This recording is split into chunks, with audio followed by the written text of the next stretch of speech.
প্রিয় ছোট্ট সোনামণিরা, আজকের ক্লাসে আমরা জোড় ও বিজোড় এই জোড় বিজোড় এর ধারণা জানার চেষ্টা করব। জোড় ও বিজোড় কাকে বলে? আমরা জানি এখানে লেখা আছে দুইটি কানের দুল। কয়টি? দুইটি কানের দুল। আর এইখানে লেখা আছে এক জোড়া কানের দুল। এটা কি লেখা? এক জোড়া কানের দুল। আর এখানে লেখা আছে জোড়। এখন আমরা জানব জোড় কাকে বলে। আমরা দেখতেছি যখন দুইটি জিনিস থাকে, এই দুইটি জিনিসকে বলা হয় এক জোড়া। এক জোড়া মানে হচ্ছে জোড় সংখ্যা, যেটা জোড়। জোড় হইতে হলে দুইটি জিনিস লাগে, এটা আমরা মনে রাখব। দুইটি জিনিসকে কি বলে? জোড় বলে। তার মানে দুইটি কানের দুল, এটি হচ্ছে এক জোড়া বা জোড় সংখ্যা। আর এখানে আমরা দেখতেছি কয়টি কানের দুল আছে? তিনটি। এক, দুই, তিনটি। এটার নিচে লেখা তিনটি কানের দুল। আর এখানে লেখা এক জোড়া ও একটি কানের দুল, অর্থাৎ দুইটিতে এক জোড়া হয়েছে আর তার পাশে একটি বাকি আছে, এটি হলো একটি। তার অর্থাৎ হলো এক জোড়া ও একটি কানের দুল। আমরা এরকম যদি বেমিল থাকে, জোড়ের পাশে অন্য একটি থাকে, তখন আমরা এটাকে বলবো বিজোড়। কি বলবো?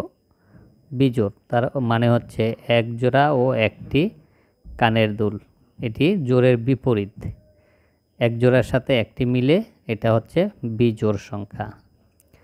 নিচে আমরা দেখতেছি এখানে লেখা দুইটি কবুতর। আমরা এখানে কয়টি কবুতর দেখছি?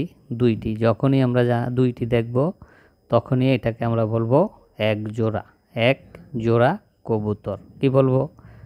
এক জোড়া কবুতর। এখানে অন্য কিছু থাকতো তাহলে ওই নামে আমরা বলতাম এক জোড়া ওই জিনিস যেটা থাকতো। এখানে কবুতর আছে, আমরা এই জন্য এখানে বলবো এক জোড়া কবুতর।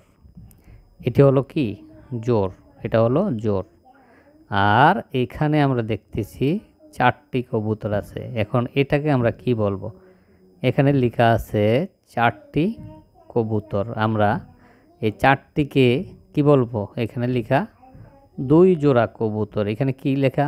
দুই জোড়া। অর্থাৎ প্রথম এখানে এক জোড়া, এখানে এক জোড়া, এই মিলে হবে এক জোড়া এক জোড়া দুই জোড়া। আমরা এটাকে বলবো দুই জোড়া কবুতর। এটাও কি? জোড়। এটাও হলো জোড়। এরপরে আমরা আরও নিচে কি আছে দেখি। বন্ধুরা, আমরা এইখানে দেখতেছি দুইটি নারিকেল লেখা আছে। কয়টি নারিকেল? এক, দুই। দুইটিকে আমরা কি জানি? আমরা জানি দুইটি হচ্ছে এক জোড়া, অর্থাৎ এখানে লেখা এক জোড়া নারিকেল। দুইটিকে আমরা বলবো কি? জোড় সংখ্যা। এটা হচ্ছে কি? জোড়। আর এইখানে আমরা দেখতেছি লেখা আছে পাঁচটি নারিকেল। কয়টি নারিকেল লেখা? পাঁচটি। এক, দুই, তিন, চার, পাঁচ। এই পাঁচটিকে আমরা কিভাবে পড়ব? দেখো, লেখা আছে দুই জোড়া ও একটি নারিকেল। দুই জোড়া ও একটি, অর্থাৎ এই দুইটি এক জোড়া, এই দুইটি এক জোড়া মিলে হবে দুই জোড়া। পাশে আরও একটি আছে, এই জন্য এর নাম হবে দুই জোড়া ও একটি নারিকেল। এই সংখ্যাটি কি? এই সংখ্যাটি হলো বিজোড়। আমরা এরকম জোড়ের সাথে যদি জোড় বিজোড় একটি থাকে বা একটি থাকবে, তখন এটাকে আমরা বিজোড় সংখ্যা হিসেবে ধরে নেব। তার নিচে আমরা যেই জিনিসটি দেখতেছি, এটি কি? এটি হলো মোজা। এইখানে লেখা দুইটি মোজা। আমরা জানি দুইটিকে আমরা এক জোড়া বলি। কি বলি? দুইটিকে আমরা সবসময় এক জোড়া বলি। এই দুইটি হলো সবসময় কি? জোড়। জোড় হয় দুইটি দিয়ে, দুইটি করে। কি করে? জোড় সংখ্যা হবে দুইটি করে, কখনোই একটিতে বা তিনটিতে জোড় হবে না। জোড় হবে দুইটিতে। এই জন্য দুই থাকলেই আমরা বলবো জোড় সংখ্যা। এরকম এইখানে আমরা দেখতেছি ছয়টি মোজা আছে। কয়টি মোজা? এইখানে দুইটি, এইখানে দুইটি, এইখানে দুইটি। এই জোড়া যখন শব্দ আসবে তখনই দুইটি করে আমরা গণব। এই জন্য এইখানে আমরা বলবো তিন জোড়া মোজা, আমরা কি বলবো? তিন জোড়া, আমরা 6টি বলবো না। যখন জোড়া হিসাবে যাব আমরা বলবো তিন জোড়া মোজা। এই জোড় সংখ্যাতে আমরা দুইটি দুইটি করে গণব। এক জোড়া, দুই জোড়া, তিন জোড়া মোজা, এই জন্য আমরা এটাকে বলবো তিন জোড়া মোজা। এখানে কয়টি মোজা আছে? টোটাল মোজা হলো 6টি, কিন্তু আমরা বলবো না যে 6টি মোজা। এখানে আমরা জোড় ও বিজোড় শিখতেছি, যার কারণে দুইটি দুইটি করে আমরা গণনা করে জোড় সংখ্যার নাম বলবো। এই জন্য এখানে আমরা বলবো এক জোড়, দুই জোড়, তিন জোড়, তিন জোড়া মোজা। কি মোজা? তিন জোড়া মোজা। এটা হলো একটি জোড় সংখ্যা। তারপর আমরা যে জিনিসটি দেখছি এটি আমরা জানি, এটির নাম হলো বলক।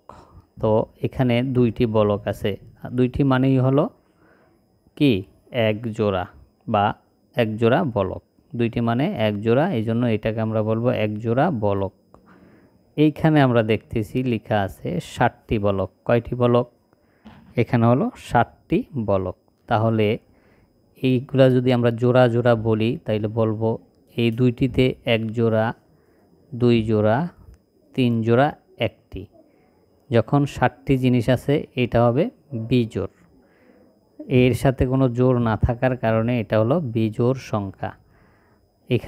এখানে তিন জোড়া একটি আছে। কয়টি লেখা আছে কি দেখো? তিন জোড়া ও একটি বলক। এই বলকগুলো হলো বিজোড় বলক। কি বলক? বিজোড় বলক। আমরা জোড়া জোড়া গণে এখানে বলবো এক জোড়, দুই জোড়, তিন জোড়, একটি। কয়টি বলবো? তিন জোড় একটি। আমরা এই ধারণাটি জোড় ও বিজোড়ের যেই ধারণা আমরা জানলাম, আশা করি তোমরা বুঝতে পেরেছো। পরবর্তী ক্লাসে আমরা অন্য একটি বিষয় নিয়ে আসবো। সে পর্যন্ত আল্লাহ হাফেজ।